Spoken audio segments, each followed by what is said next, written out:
አንድ የመከላከያ ሰራዊት አባል ከሰሞኑ አሰቃቂ ድርጊት ሲፈጽም ከታየ ግለሰብ ጋር ተቀምጦ የሚያሳየው ምስል ትክክለኛ ያልሆነና በሰው ሰራሽ አስተውሎት ኤአይ የተፈበረከ ነው ሲል ኢትዮቼክ አስታወቀ።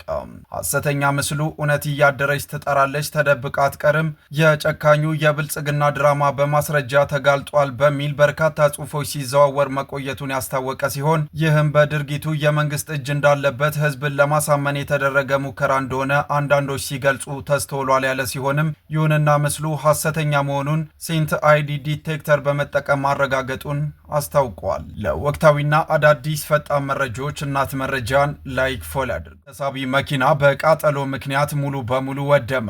ዛሬ ህዳር 17 2018 ዓ.ም ከደሴ ወደ አዲስ አበባ ጥጥ ጭኖ ሲጓዝ የነበረ ተሽከርካሪ አማራ ክልል ኦሮሞ ብሔረሰብ ዞን በደዋ ጨፋ ወረዳ ሸክላ ሚላሚሌ ጎጥ አካባቢ በእሳት አደጋ ሙሉ በሙሉ መውደሙ ተነግሯል።